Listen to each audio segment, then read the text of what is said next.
Hello everyone, I'm Jordana Van of Ravenlight Holistic Healing, and today I'm answering one of the questions I am asked most often by clients and social media followers and people at the grocery store, gym, clothing store, craft store, basically any place I frequent enough for people to know me and know what I do for a living.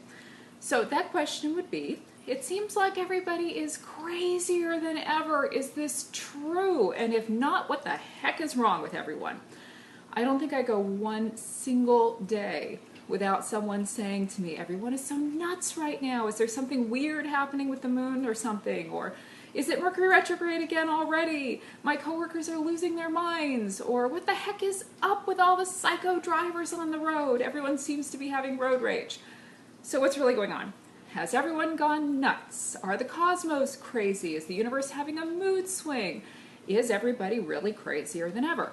The answer? Yep, people are crazier than ever, so no, you're not imagining things. But why is this? It's not the planets, it's not solar flares, or whatever else you might initially blame, though as an astrologer, yeah, I agree. Heck yes, the cosmos can have and do have an impact. But what's really happened is that we've become a chronic bunch of overthinkers, and this is literally driving us mad. So if you've watched any of my videos at all, you know I love to use examples. So I want you to imagine you're at the grocery store and you see this lovely bunch of kale on sale. And if you hate kale, also imagine that you love kale. So you really want this kale because your body is craving green vegetables and you found a new kale recipe you want to try. And kale's really been hyped as a nutritional source lately and for a while now. So you know you should feel good about your food choice. So you pick up the kale and you're putting it in your basket. And you suddenly remember this study you saw last week that said that too much kale could actually damage your hormonal function and kill you. So you hesitate. Have you been eating too much kale lately? I mean, what constitutes too much kale? I mean, the article wasn't really specific. Maybe you should put it back just in case. But it is on sale and you know it's going to keep for a week in your fridge. So maybe you'll just hold off eating it this week and then you can have it next week instead. That way you won't risk eating too much. I mean, surely with everybody eating so much kale these days that, you know, if eating it once a week were enough to kill you, there would be more people dying of kale overdose. Okay, you'll get the kale. So you put it in your basket and you freeze, still clenching this bunch of kale in your hand. The kale's not organic. Oh my God, is this bad? Is kale on the Dirty Dozen list of foods that you know are going to kill you if you eat them because they're, you know, containing pesticides and all this other stuff that's going to kill you? You can't remember. So you grab your phone so that you can Google Dirty Dozen, but there's no internet service in the grocery store today, and you're really craving kale. But is it okay to eat it when it's not organic? You just don't know. So maybe eating the green vegetable will impact your body in a positive way, and this will balance out the negative impact of the pesticides. You let the kale stay in your basket, promising yourself that this is going to be the last bunch of non-organic kale that you buy until you know for sure it's okay with you. Crisis averted. But then you remember that blog post you read last week about that woman who healed her whole body and lost a ton of weight by eating only thyroid-friendly foods. And she said that kale and other vegetables, you know, like cabbage and broccoli, detracted from her thyroid function. So you look down at your tummy. I mean, you wanted to lose some weight, and thyroid disease does run in your family. You were tested for thyroid issues a while back, and you were fine, but what if you've developed more since then? What if you now have thyroid disease and you don't know it? What if you eat this kale and it affects your already struggling thyroid and you gain even more weight? I mean, what if you actually die? You're about to cry. You're so stressed out, and it's only over a stupid bunch of greens. So you put the kale back. Your body's still craving it, but now you're so frustrated you can't buy anything at all, and you drop your empty basket on the floor, get in your car, and decide you're going home. That's it. But what are you going to eat for dinner? You don't have any green vegetables at home, and you know, because that blogger you like said so, that you have to eat a green vegetable at every meal, or eventually your bones are going to begin fracturing and you're going to spend your elder years in a wheelchair. What if you never eat green vegetables again because you just can't decide which ones to have? Should you ignore the study that said that eating too much kale will kill you and eat it anyway to protect your bones? You call your mother. You ask her, Mama, I'm driving. Can you please Google this kale crisis for me? And your mother, who's a whiz at the Google machine, tells you that there are approximately 4,000 different articles that address the question, is kale healthy for me? She says the first one is by a blogger who says that kale smoothies saved her life, but the second is by a licensed nutritionist who says that kale isn't anything special at all and that you're going to get as much nutritional boost from eating romaine lettuce. The third one is by a man who says that eating kale nearly killed him and that the kale trend is a conspiracy by the government to control population. Another article says that the kale craze was created by t-shirt companies who thought it would help them sell a new line of healthy spiritual apparel. Your mother also adds that your favorite celebrity says that kale masks mixed with avocado absolutely make her skin glow, but a Victoria's Secret model that you like only eats hamburgers and looks incredible. You thank your mother, hang up, and have a panic attack. With all of these different sources saying all of these different things, and with trends coming and going as fast as you can blink, how do you know what to do? Are you going to die if you make the wrong choice? End up sick, brain dead, fat, ugly, old before your time? And to leave our kale example for a moment, for those of you who cannot resonate with the idea of eating a green vegetable, what about where your job is concerned? You have a corporate job. You love it. But you just read a post from a blogger who said that working a 9-to-5 job in a corporate office is selling out and really only a step away from slavery. If you were really enlightened, she said, if you were really living as a human being, you would leave that job and create your own business, like she did. But you don't want to create your own business. Does this mean you're not living up to your potential? That you're a corporate drone? You've always enjoyed painting. I mean, are you supposed to turn that into a business because that would make you a better human being? You don't really see yourself as a painter or a professional artist, but what if you're wrong? What if that's what you're supposed to do, but you don't know that? Are you going to have to do this over again in your next life? Well, your guru at Yoga Shack says that the only life worth living is a creative one and that money is the root of all evil. He's attained enlightenment, so I guess he should know, right? Shouldn't you just quit? And oh my God, what if you have children? I mean, that study you read last week said that if you're a woman, your eggs are literally dying from the moment you hit 30, and your risk of birth defects is going up exponentially. You should be having babies. But you really like your job, and it's full-time, and if you want to be a mommy before it's too late, well, shouldn't you quit that corporate job and open your own business, which you know is going to take time to develop because your friend knows a friend knows a friend who owns a blog. And she posted a timeline showing exactly how long it takes to earn money from a self-started business. And so shouldn't you begin getting things in place so you can work from home and therefore be fully present with your child? That new mommy's blog that you like says that daycare damages a child's intellectual capabilities, and you don't want your child to be damaged. But then there was that news story about how daycare actually helps kids learn to make friends and get along with other kids. Oh my freaking God, you think, what do I do? You're paralyzed. Your brain won't stop spinning in the same direction over and over and over. And as soon as you think of a course of action that sounds logical, a conflicting thought arises to contradict it. No matter how hard you try, you just can't settle on a decision that feels good and safe to you. So your thoughts just keep cycling and cycling and cycling, getting nowhere, just trying to land on and stay with a conclusion that feels right. You're having regular panic attacks and you can't calm down. And because you're already so frightened of making the wrong decision about anything, you are constantly on edge. The worst times are when you think you've finally come to a conclusion that makes you happy. You feel good about it. It makes logical sense to you. And something about it just feels okay. And then you open Facebook, and there's a study that totally contradicts that thing you believed. Or your girlfriend says, oh my God, don't do that. I saw a news story about a girl who did that, and she had to have her foot amputated. You promptly have a meltdown, flying into a rage, but unable to understand exactly what you're upset about.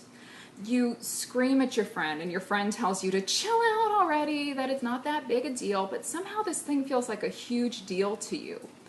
You scream some more, you go home, say you're going to get some alone time, which is what your soul is craving right now. But instead of being able to finally relax and enjoy being alone, you begin thinking about that post you read about becoming too introverted and how we are all in danger of becoming hermits because we have trouble communicating with live people.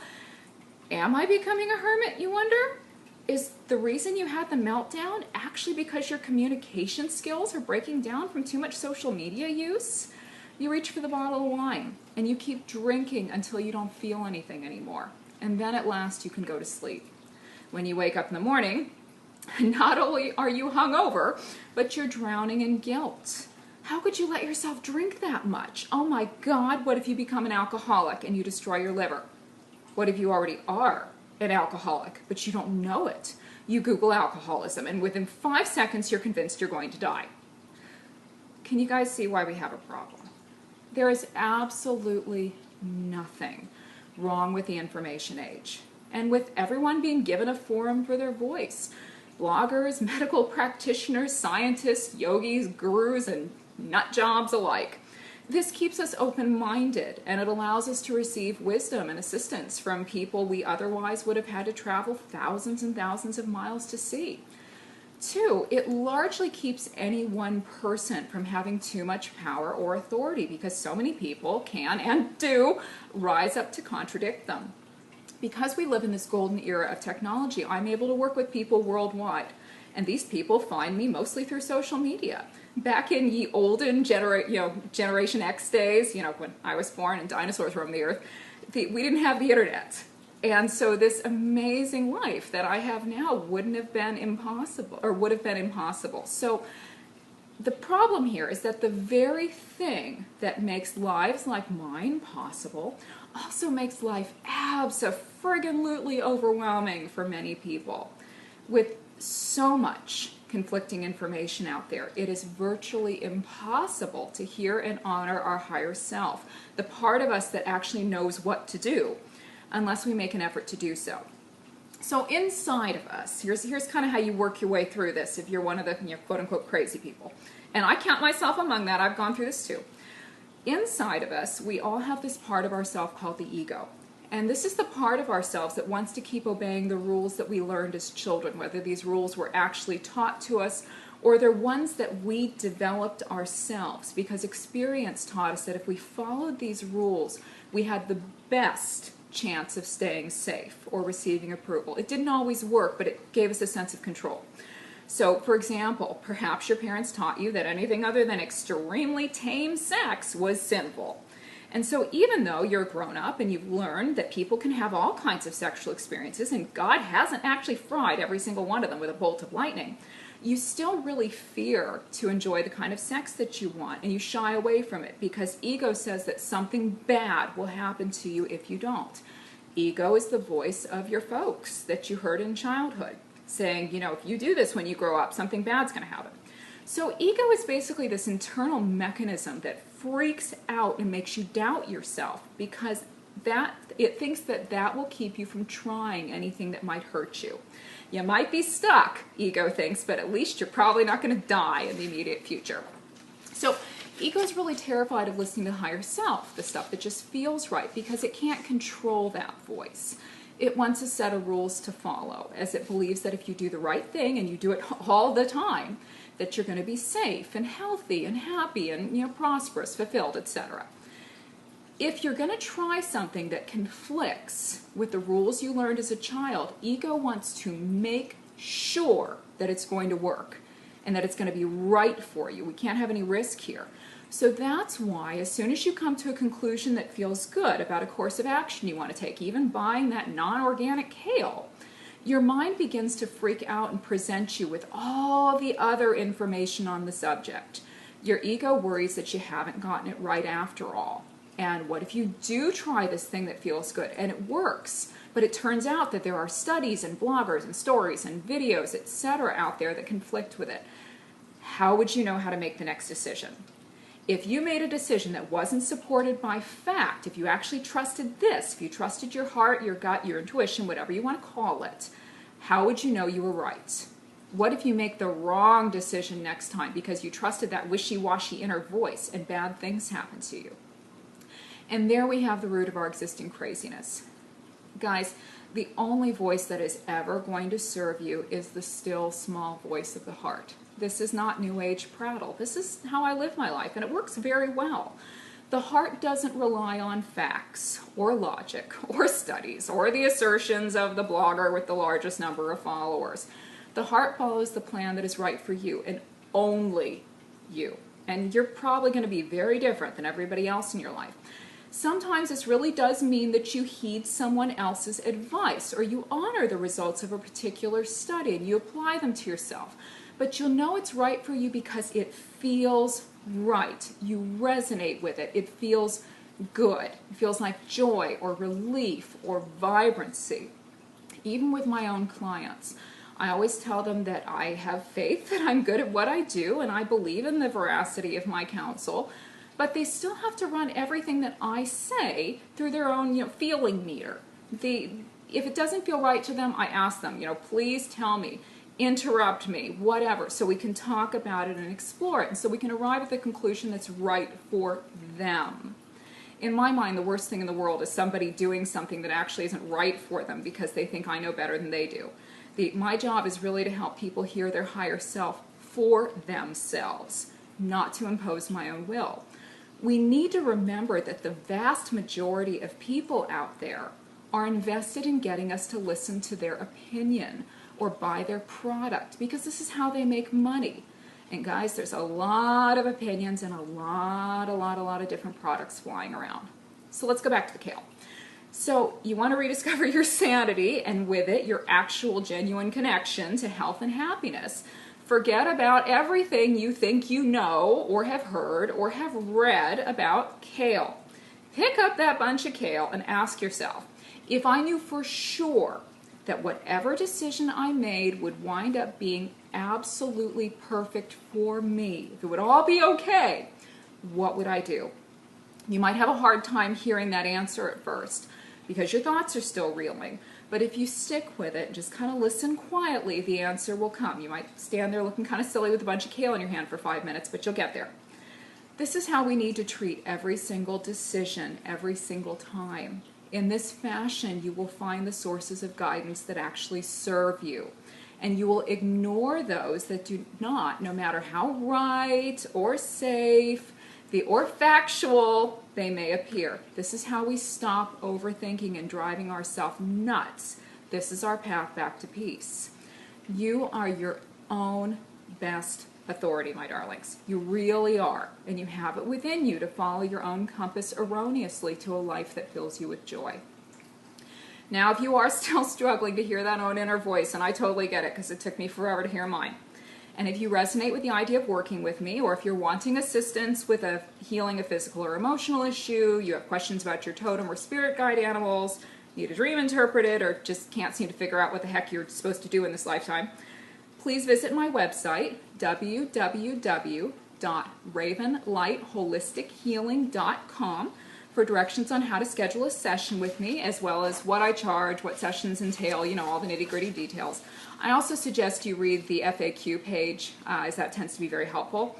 And while I really love you guys, I really, really do, I don't provide personalized guidance on people's spiritual experiences outside of a formal session. I just don't have the time. So if you need help with something personal, please book a session. I would love to work with you. This is what I do for a living. It makes me deliriously happy.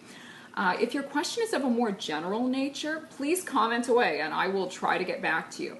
And if you haven't already liked Raven Light Holistic Healing's Facebook page, and make sure you check the business page, not my personal page. I completely ignore personal friend requests. If you haven't gone to my Facebook page, you might wish to do so. This video actually started as a post on that page, and so you'll find a lot of info of a similar nature among my typical posts. Blessings galore to you guys, and have a wonderful day.